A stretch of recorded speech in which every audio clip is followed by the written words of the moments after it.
All right, welcome back from that very long break due to some technical issues beyond our control, but we're glad our engineers have been able to restore us back to parity. And I still have my guest in the live studio, Dr. Kenneth Eze. He says, hold on with the doctor, but we're placing that with lots of faith to a very religious nation at that. But we are real as we can be. Kenneth, thank you very much for holding forth. So we're talking about social intervention programs and how key data is to be able to know which direction to head, the number of people intervention can help save a community. For governments that, like in Nigeria, who feel they're doing the people a lot of good, I want you to compare what is obtainable in Germany and in Nigeria, the difference you've noticed in the few weeks you've come down trying to help vulnerable groups, especially children,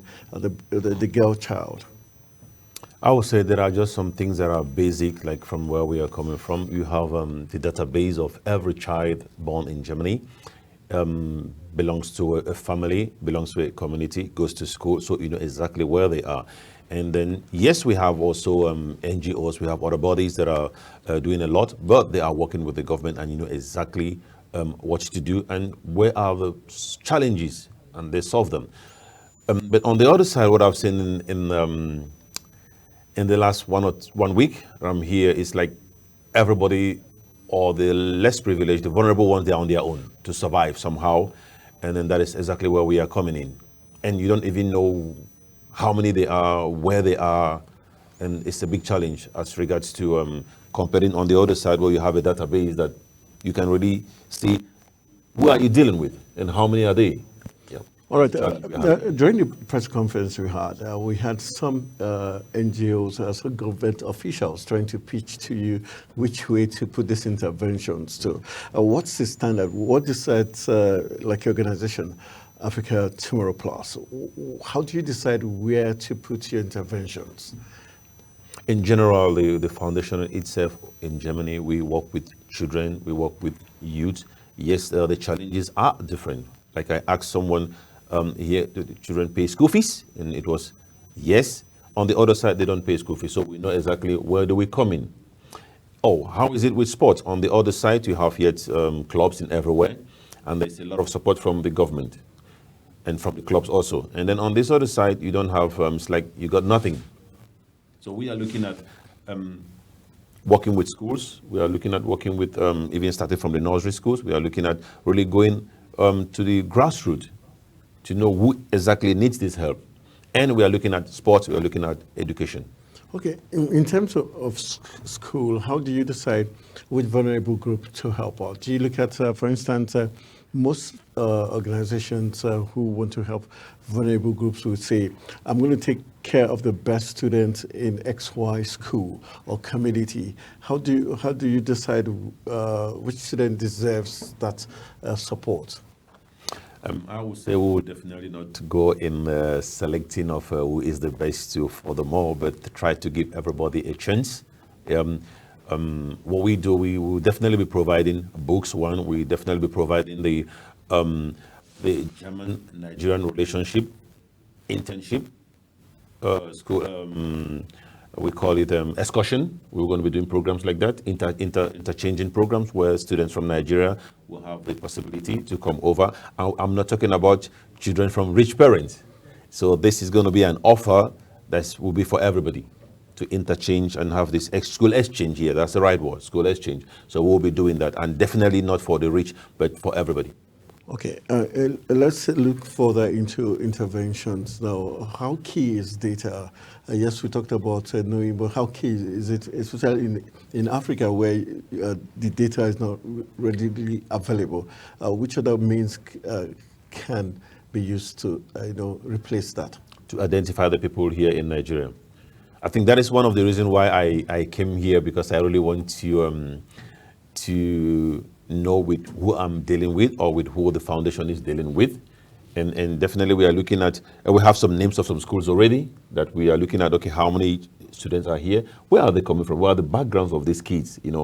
Because somehow when you're on the other side and you're not seen, you might focus on maybe private schools or schools that are already coming from rich background. And so that's part of the reason why I'm here personally, to see where do we really focus on. And we have really identified some of the schools we'll be working with. Okay, in terms of government partnership, you said in Germany you have this partnership, government, NGOs work with government. Have you seen that play out here? And what's the advantage of having that private government partnership? The government can see anything and can do everything. So now the NGOs that are partner with government, there are some funds that are made available for different projects. So when you partner with the government, they make those funds available for you to be able to do what you want to do. And I think that is what I'm not seeing here. So like the organizations are kind of fighting for themselves to survive. The NGOs that are here, they are trying to look for fun everywhere to be able to do what they want to do. Okay, in terms of the kids, how do you decide which kid gets in terms of the capacity of a child now?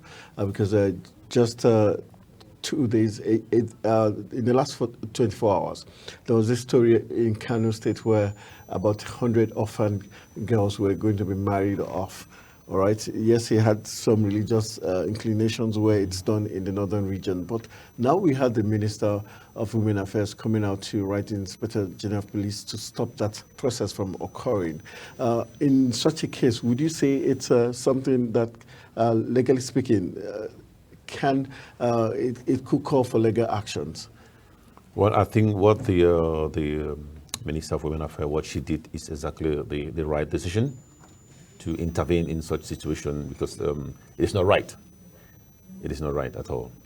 Even if the Speaker of Niger State felt he was doing the right thing because his religion supports that, and he believes that that's the best way to put this girl child into a family, in a home, in order for them not to become promiscuous. And when we are looking at the child or the girl child herself, we are looking at the future of the child, not the culture and not the background, where you're coming from. So I think that is where the government coming in is the best thing, to take that child and create a future for that child, which that child deserves, not what the culture is saying or the religion is saying. And from the other part where we are coming from, every child belongs to the government. Every child is a government child. The government takes full responsibility for that child, so you can do that. No group or because of any reason can just kind of group kids and try to direct them the wrong, in this modern day. No, it won't work out. For interventions, what are the key drivers when we talk about social, intervention programs? What models do you have in store? We are looking at, like I said, we are looking at education and sports. These are key areas. And our foundation is official partner to SV Werder Bremen, and they have been of a lot of help. In the past, we have done quite some few programs, but on the ground in Nigeria here, and now we are looking at being official on the ground after the press briefing. So we're definitely going to use sport as a tool. Why sports? Is there a specific reason why you're focusing on sport and education? I have my reasons, and coming from having both background, and I think not every child will be a professor, not every child will be a doctor. There are just some that have this talent. And if you give them that opportunity, then you see them finding their ways where they belong to. Definitely, they will go to school, have education, or some will even at a certain point, it's not working out. And you see that child surviving with the sport. So that's why we are looking at these two areas, pushing both of them at the same time. Do you think social intervention programs, does it encourage the government to do more, or rather the private sector? Because some believe that when a country like Nigeria has so much social intervention programs, it makes the government lazy to its responsibility to its citizens. Actually, from where we are coming from, social intervention programs are being backed up by government. The government are backing it up, real. And they see it like it's our responsibility, but we can see everything, we can do everything. Let's take it on that level where you allow a lot of other organization coming in. But here, definitely it shouldn't be like that. I think the government should be backing such organizations that are coming up to intervene in the system. The government should be backing them up. What other challenges have you, experienced thus far in trying to, reach out to the vulnerable groups in the country? I would say two challenges that we are facing. One is to really have the right partners to work with. It's like you're on the other side, trying to send some, let me just say, cash help, and you're having someone saying, I have a project, which we are doing, and really the accountability is not there after 1-2 years. Oh, where's the program that you've been doing? And you don't have any accountability. And then on the other side, yeah, there are some government challenges also we are facing, being kind of in between whatever is coming in to get to the end person. So we are also trying to fix that we can really trace whatever is coming in that gets through the government to get to the end point. Is that where the issue of data analysis comes into being, the importance of data? Exactly. That is one of the challenges that we are having, that you can really say who is who. You can really say that here.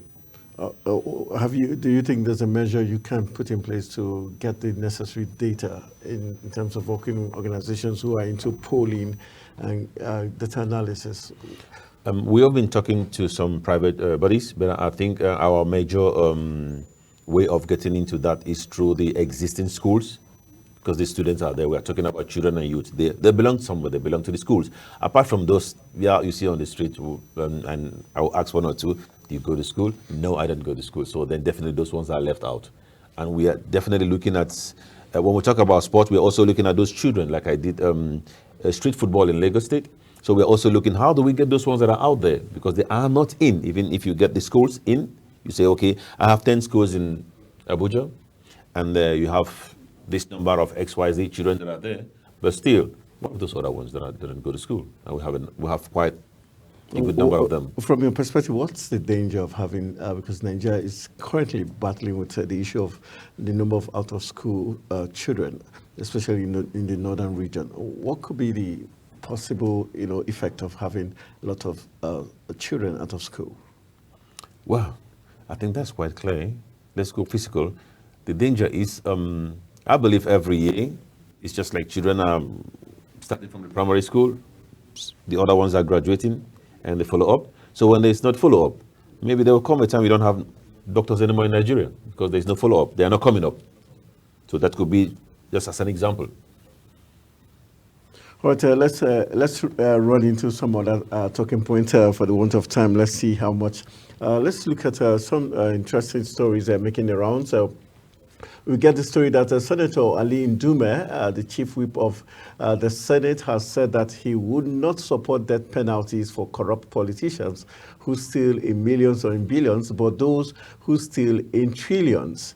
Ndume pointed out that corruption within Nigerian politics was primarily influenced by individuals. He suggested that it may not necessitate severe consequences.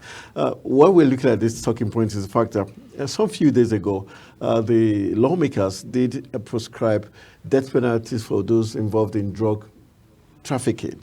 But for those who steal or corrupt, no death penalty. Now he's saying for those who steal in trillions, he thinks there should be death penalty. But those who steal in millions and billions, no death penalty. Do you think we have sincere lawmakers, or we're just playing politics with everything? Does this smack of lawmakers that are serious? I would say it's a joke. I would definitely say it's a joke. Well, let's take the word death penalty out of it, but there should be some consequences. Yes, I will go for that, but not like... But will it be fair enough to say those that steal in trillions and those that steal in billions, to separate them and try to create... crime is crime. It's the same thing.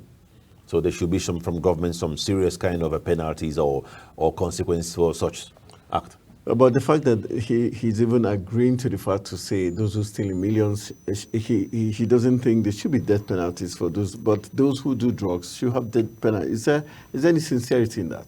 For someone who traffics drugs and someone who steals the commonwealth of a nation that has led to the death of some other persons, are they not as guilty as the other? That's exactly what I wanted to say. They are both the same thing. You stealing the money that belongs to the people and impoverishing the people, they are dying. So you also bringing drug into the system, you're also damaging lives. So both of them are some kind of the same thing, I would say.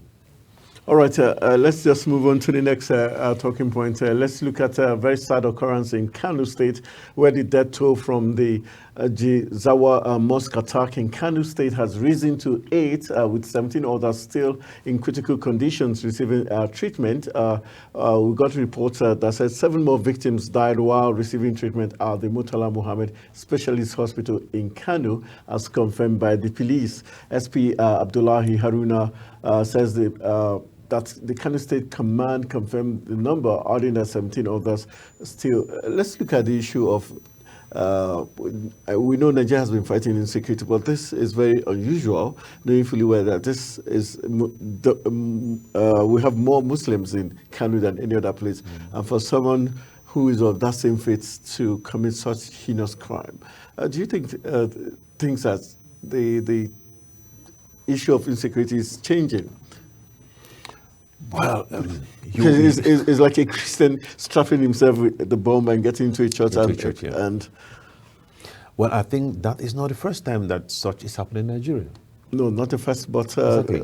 the fact that it's someone of same faith carrying out such dastardly act. Do you think it's more of a pressure from the economic hardship in the country, and or is this? Well, in general, we can really say that the situation in the country can lead people to do a lot of things, just like in the United States, where you have people saying, we are done with the black, and then you get people killing the black community. We have it also in Germany, where I'm coming from. You have people like, they call them the skinhead. They're kind of, we don't want foreigners here. And you have them committing some crazy things, burning down the refugee houses. You know, so because of they feel these people are taking their jobs, things are hard here, so we just kind of do something. So people who are pressed to the wall, the situation of the country could lead people to do a lot of crazy things, I think. But should there be penalties in such ways to deter people? Do you think the penalties over there is what is enough to deter people? Especially talking about now the blacks now being targeted. Yeah. Do you think they get justice for whatever crime they commit against the blacks, or you think there's this racism, technical racism? I love that word, technical. That's the right word, technical, exactly. The thing is that most cases when something happens, okay, and it's just like it's everywhere, and we are just waiting to hear what is the penalty, what is the end, then it's just like it dies out, and nothing happens. And the blacks do not take it up, even the legal minds do not. You can do nothing about it, that's just it. Very sad commentary there, Yep. but let's just a very quick one before we go for a very quick break. Let's just quickly look at this very interesting talking point before I take you to the issue of Ukraine and Israel. Just a quick one. The Minister of Aviation and Aerospace Development, Festus Keyamo, alongside the Minister of Interior, Olubunmi Tunji-Ojo, on Wednesday, unveiled the new office dedicated to the processing of advanced passenger information and passenger name record. Keyamo disclosed this on the post on his X handle, stating that it was a significant step towards enhancing border security to facilitate legitimate travel. He added that this development was a product of effective collaboration between the government and agencies. Let's look at the issue of now they're working towards a travel, identification for the border lines. In comparison, do you think the porous borders we have in Nigeria and probably this policy is it coming too late or at the right time? I would say it's, that it is coming at all is very good for us. It's very good for the Nigerian nation. One would say it should have been there for a long time. Yeah, exactly. But coming now, I think it's at the right time. In terms of implementation, we know that corruption and implementation has always been the problem of Nigeria when it comes to policies. How best do you think this can work, especially with your hindsight of what plays out in Germany in terms of border control security? Can you reframe your question again? In terms of border security in Germany, in comparison to what they're trying to implement in Nigeria, how best do you think it's going to work effectively? I think just monitoring it and having some kind of feedback. I think that would help us. So a lot of technology needs to be involved. A lot of technologies is needed, and definitely you will be seeing when something happens. Oh, is it kind of someone is beaten by the technology that was placed there, because people do. But if you have them and you monitor them, have feedback from the people that are on the ground, then you can be able to say, okay, it's really functioning. All right, let's go to Ukraine now before we call it a wrap. The Ukraine-Israel war. From your perspective, do you think the Israeli forces are taking this battle too far? Because even the U.S. At a point is saying, slow down, do not have this grand entrance into Rafah. Do you think Israel is on the right path? Well, I think generally Israel is going too far. In the first place, not allowing some humanitarian rights to come in, which has been the struggle, that is already too hard to the people themselves. Yes, there are some guys that they are really going after, but the normal population are suffering. So, and then next, going too far with more creating or trying to get more ground forcefully, I think that's really wrong. But wouldn't you also blame Hamas? The fact that Hamas is not agreeing to release these hostages and probably, give way from the Rafah region, as if they truly love their people, they should probably get away from that region so that Israel doesn't need to, have the ground forces enter Rafah like it's already doing. Yeah, I would say the Hamas itself, they are not making things easier for their own people. They have their own understanding where they are going or where they are coming from and what they want. So I would say they don't even care about their people, because there are a lot of things that they could do to lessen all these things, but they're not doing it. They have their own complete ideology what they are doing. So how far do you think Israel is going to go? I think this time around, Israel is all out. It's been a long time thing, and the defense minister is just kind of saying words that are very hard. Kind of, we are going to end it, like finishing the Hamas. If we use the word, we want to finish this group, then it's hard. That means they are going all out for Hamas, and they're not taking it lightly. All right, just a final word as regards intervention programs. How key is it for the development and saving of vulnerable groups in any society, and especially emerging economies like Nigeria? I think that is the future, and giving everybody that equal chance to survive. We don't only depend on the government. So coming in, intervening in such situation is to help that child there that can, that needs the help really, for real, that you need the help real. And I think it's good for the future. All right, thank you very much. All right, thank you very much, Mr. Anthony. That's how we're going to call it a wrap on today's edition of the program, The Desk. We'll go for a quick break, and hopefully my co-anchor, Ken Michael, will be coming with his own guest to, fill up the remaining time space. I want to say a big thank you to Kenneth Eze, who is the founder of Africa Tomorrow Plus, joining me in the studios as he looks ahead in trying to, offer succor to vulnerable groups in Nigeria, especially the children in Nigeria. That's how we'll call it a wrap. Let's go for a very quick break.